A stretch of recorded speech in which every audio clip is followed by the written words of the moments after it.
Hello students, সবাই কেমন আছো? আশা করি সবাই খুব ভালো আছো। আজকে আমরা চলে এসেছি ক্লাস 4 বাটারফ্লাই বইয়ের লেসন 4 দ্য হিরো এর একদম শেষ অ্যাক্টিভিটি গুলো নিয়ে, যেটা হচ্ছে পেজ নাম্বার 54 এবং 55 এবং 56। তো আজকে আমাদের অ্যাক্টিভিটি 8A থেকে শেষ পর্যন্ত আমরা করে নেব। তাহলে চলো ভিডিওটি শুরু করা যাক। প্রথমেই চলে আসি page number 54, activity 8A। Arrange the letters properly to form meaningful words. You will find the words in the text. তাহলে টেক্সটের মধ্যে থেকে তোমাদের কিছু ওয়ার্ড খুঁজে বের করতে হবে, যেগুলো এখানে অলরেডি লেখা রয়েছে কিন্তু লেটারগুলো উল্টোপাল্টা করে। তাহলে লেটারগুলো সাজিয়ে এখানে তোমাদের সঠিক ওয়ার্ডটা তৈরি করতে হবে। তাহলে চলো এটা আমি তোমাদের করে দেখাই। প্রথমে 1 নম্বরে রয়েছে NIOCUS, এটা সাজালে হবে COUSIN, কাজিন। নাম্বার 2 IACELRM, এটা রিঅ্যারেঞ্জ করলে আমরা পাবো MIRACLE, মিরাকল। নাম্বার 3 PSIERETG, এটা রিঅ্যারেঞ্জ করে নিই PRESTIGE, প্রেস্টিজ। নাম্বার 4 SPOTEUPRRS, এটা রিঅ্যারেঞ্জ করলে হবে SUPPORTERS, supporters.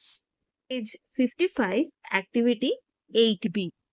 Make sentences of your own with the following words. এখানে দেখো 4টে ওয়ার্ড রয়েছে, ভ্যাকেশন, অ্যাংশিয়াস, সিভিয়ার আর জাম্প। এই 4টে দিয়ে তোমাদের এখানে মেক সেন্টেন্স করতে হবে। আমি একটা করে করে দেখিয়েছি, তোমরা তোমাদের মতো করতেই পারো।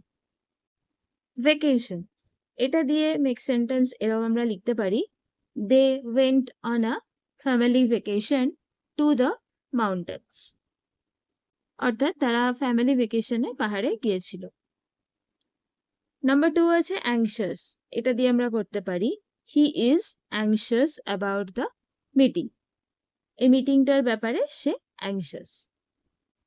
Number 3 severe, the storm caused severe damage to the town, অর্থাৎ ঝড়ের জন্য এই টাউনটিতে সিভিয়ার ড্যামেজ হয়েছে। নাম্বার 4 এ আছে জাম্প, জাম্প দিয়ে আমরা লিখতে পারি the cat can jump really high, বিড়াল অনেক উঁচুতে লাফ দিতে পারে। এবার দেখো এখানে একটা রাইমস আছে, এটা তোমাদের জাস্ট মুখস্থ করার জন্য, এটা কোথাও তোমাদের বলতে হতে পারে, ক্লাসে তোমরা বলতে পারো, এটার থেকে কোনো কোয়েশ্চেন আনসার তোমাদের করতে হবে না। রাইমসটা আমরা একবার পড়ে নিই চলো। Girls and boys come out to play, the moon is shining bright as day. এখানে বলছে ছেলেরা এবং মেয়েরা বাইরে বেরিয়ে এসো খেলার জন্য, আকাশে একদম দিনের বেলার মতো উজ্জ্বল চাঁদ উঠেছে। Leave your supper and leave your sleep and come with your playfellows into the street, অর্থাৎ এখানে বলছে তোমাদের ঘুম খাওয়া ছেড়ে দিয়ে তোমরা বাইরে বেরিয়ে এসো এবং তোমার বন্ধুদের সাথে নিয়ে রাস্তায় বেরিয়ে এসো।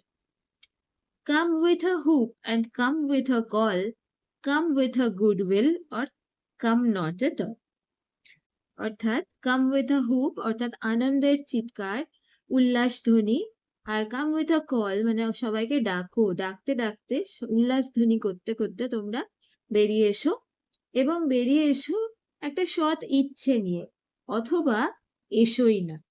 এবার আমরা চলে আসি পেজ নাম্বার 56। এখানে দেখো একদম শুরুতে রয়েছে let's talk tell the class how you wish to spend your summer vacation. এটা তোমাদের ফ্রেন্ডসদের মধ্যে আলোচনা করার একটা বিষয়, কিন্তু এটা আমি একটা লিখে দেখিয়ে দিচ্ছি যে মোটামুটি কিভাবে তোমরা আলোচনাটা করতে পারো। এভাবে তোমরা শুরু করতে পারো যে I wish to spend my summer vacation at my grandparents house at Malda, there are many trees and farms. I wish I will play with my friends in the mango garden. I will swim in the pond.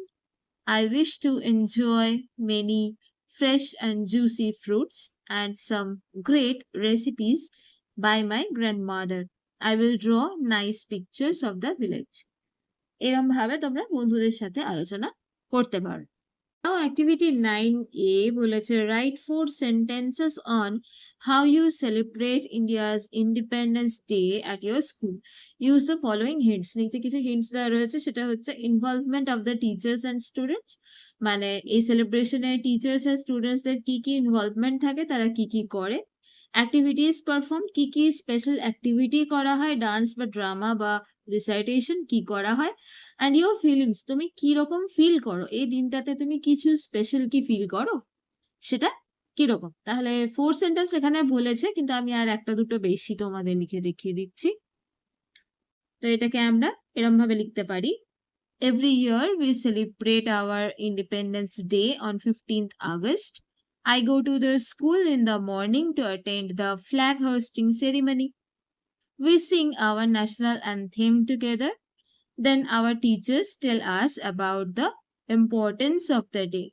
We perform some dance drama, remembering the freedom fighters of our country. Then teachers distribute sweets to the students.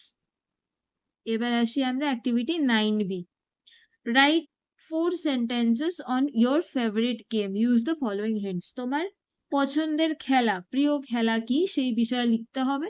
আমরা কি কি hints use করতে পারবো, name of the game, তোমার খেলাটার নাম, how it is played, সেটাকে কিভাবে খেলা হয় বা কি পদ্ধতিতে খেলতে হয়, why do you enjoy playing it, কেন তুমি এটা খেলতে এতটা ভালোবাসো। এটা আমরা এইভাবে লিখতে পারি, দেখো, ইয়োর ফেভারিট গেম, আমি লিখেছি my favourite game is football. এখানে তোমরা তোমাদের যে কোনো ফেভারিটস গেম যা হতে পারে, ক্রিকেট হতে পারে, কাবাডি হতে পারে, ব্যাডমিন্টন হতে পারে, বা অন্যান্য কোনো ইনডোর গেমসও হতে পারে, তোমরা লিখতে পারো। আমি যেহেতু ফুটবল লিখেছি, it is an outdoor game and played between 2 teams. There are 11 players in each team. I enjoy playing it. It is very popular game all over the world. 4টে সেন্টেন্স বলেছে, তো আমরা মোটামুটি ছোট্ট করে এরম ভাবে লিখতে পারি। এখানেই আমাদের লেসন 4 দ্য হিরো শেষ হচ্ছে, পেজ নাম্বার 56 এ। তো আজকের ভিডিওটি তোমাদের কেমন লাগলো? আজকে আমরা কিছু ছোট ছোট বেসিক এসে রাইটিং বা প্যারাগ্রাফ রাইটিং এর ধাঁচটা শিখে নিলাম, আর আমরা একটা রাইমস পড়লাম আর রিঅ্যারেঞ্জমেন্ট শিখলাম। আজকের ভিডিও কেমন লাগলো আমাকে কমেন্ট করে জানিও। যদি ভালো লাগে তাহলে অবশ্যই এই চ্যানেলটিকে সাবস্ক্রাইব করে দেবে আর ভিডিওটিকে লাইক করে দেবে। বেল আইকন টেপার কোনো বিষয় নেই, এমনি তোমরা যদি সাবস্ক্রাইব করো তো তার নোটিফিকেশন তোমাদের কাছে এমনিই পৌঁছে যাবে। আগামী দিনে আমরা নতুন একটি ভিডিও নিয়ে চলে আসবো, হয়তো আমরা লেসন 5 নিয়ে চলে আসবো। তাহলে আজকের ভিডিও এখানেই শেষ করছি। সবাই ভালো থেকো।